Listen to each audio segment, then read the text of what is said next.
घर की बेटी, घर की बहू, घर की सास, घर की ननंद, घर में रहने वाली जो भी नारी हो, शिव महापुराण की कथा कहती है नारी पुरुष का आधा हिस्सा है। तो शिव पुराण कहती है कि नारी भी किसी गुरु से कम नहीं होती है, वो मार्ग बताने वाली होती है। किसी किसी को बुरा लग सकता है इस बात से कि गुरुजी ने नारी को गुरु कहा। हाँ, क्यों नहीं हो सकता। एक मां जब अपने बच्चे को ज्ञान देने के लिए आती है, छत्रपति शिवाजी की माता जीजाबाई ने कह दिया छत्रपति शिवाजी से, शिवाजी ये सामने बना हुआ किला मुझे चाहिए। शिवाजी कहते हैं उस किले में दे रहा है, उसके पास सेना है, किले को मैं अपना नहीं बना सकता। अगर सुन शिवाजी, कल तक ये किला मेरा नहीं हुआ तो सोच मैं इस किले पर चढ़ाई करूंगी। इतना सुनना था, छत्रपति शिवाजी तुरंत अपने कुछ सैनिकों को साथ लेकर चढ़ाई कर दी है।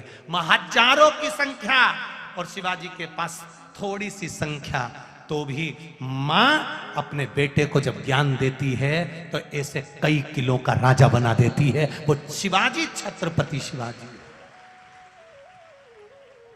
एक मां अपने बच्चे को जब ज्ञान देती है साधारण नहीं रखती। एक पत्नी अपने पति को ज्ञान देती है तो सती अनसुईया बन जाती है, सावित्री बन जाती है, अपने पति के प्राण वापस लेकर आ जाती है।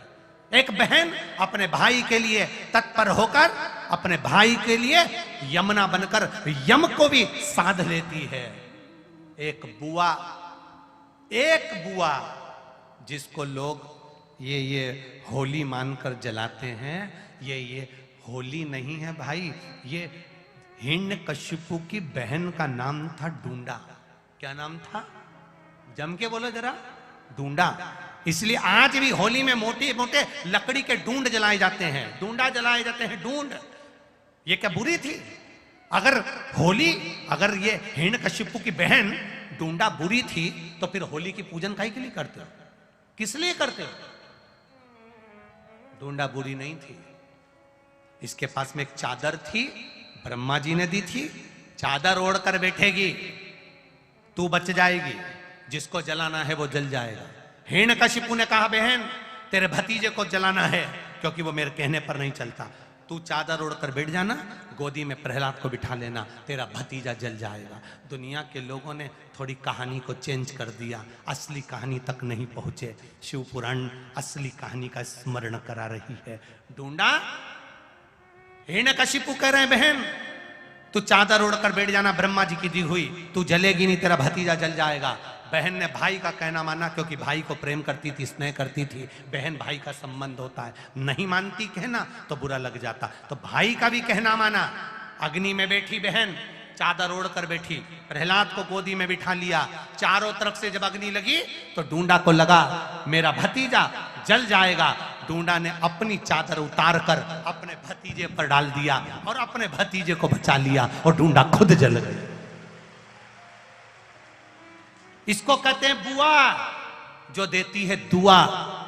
बुआ कभी बद्दुआ नहीं देती, अगर बद्दुआ देती तो उसका नाम बुआ नहीं होता, उसका नाम कभी बुआ नहीं होता। उसने अपनी चादर उतारकर अपने भतीजे पर डाल दी, प्रहलाद को बचा लिया, खुद जल गई और जलकर परमात्मा की होली इसलिए हमारे यहां मनाने लगे। जम के बोलो जरा, होली इसलिए हमारे यहां होली मनाते हैं। क्यों मनाते? कभी पूछा तुमने कि ये शाम को ये होली की पूजन क्यों होती है? कभी गांव के लोगों से पूछो तो कहेंगे शाम को पूजन इसलिए होती है होली की। तो शाम को जो पूजन होती है वो डूंडा की होती है, और सवेरे जो पूजन होती है जहां अग्नि जलती है, पानी डालते हैं, पूजन करते हैं, वो कोई साधारण नहीं, वो प्रहलाद की होती है। एक बुआ और भतीजे का ये संबंध है, होली का त्यौहार, जिसको लोगों ने कह दिया कि बुआ ने अपने भतीजे को जला दिया। अरे सही से कथा तो पढ़ो, उसमें चित्त वृत्ति में बैठेगा। एक बहन भाई के संबंध को निभाती है, एक माँ पुत्र के संबंध को निभाती है। एक सास बहू का जो संबंध है उसको लोग नहीं समझ पाते। एक बेटी और पिता का संबंध क्या है उसको लोग समझ नहीं पाते।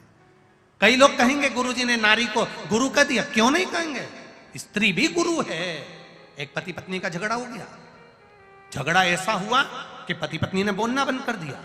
पति ने बोलना बंद, ऑफिस चले गया, बात नहीं करे। अब ऑफिस से फोन आया कि रात्रि को 3 बजे एयरपोर्ट पे साहब आ रहे हैं, तुम्हें लेने जाना है।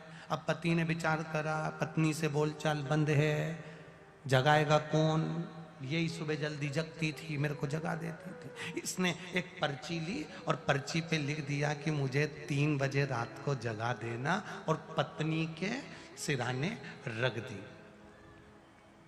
पत्नी के सिराने रख दी, बोलचाल बंद था, दोनों नहीं बोल रहे थे। सुबह उठा पति 7:30 बजे, उठते से देखा तो उसके पास में ऐसी 25 से 30 पर्ची पड़ी हुई थी, ऐसी। पति ने खोल कर देखा तो उसमें लिखा था, उठ जाओ 3 बज रही है।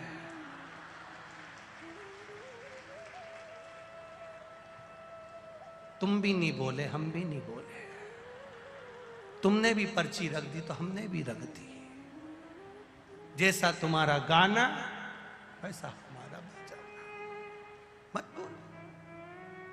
तुरंत पति उठा, 7:30 बजे जो पर्ची का ढेर लगा था, चिल्ला के बोला, तू जगा नहीं सकती थी?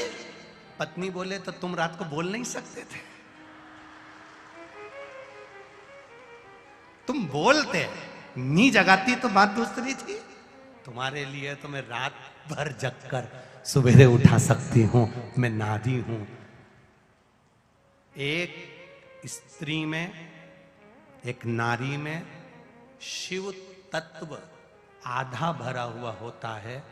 जितना बल नारी में, धैर्य नारी में, विश्वास नारी में, भरोसा नारी में जितना होता है, उतना पुरुष में भी नहीं हो पाता महाराज। पति का जरा सा सिर दुखता है और वो पूरे घर को हथेली पर उठा लेता है, और पत्नी जिसके गर्भ में संतान होती है, कष्ट पर कष्ट भोगती रहती है, मुख से एक शब्द नहीं कहती है, वो नारी होती है।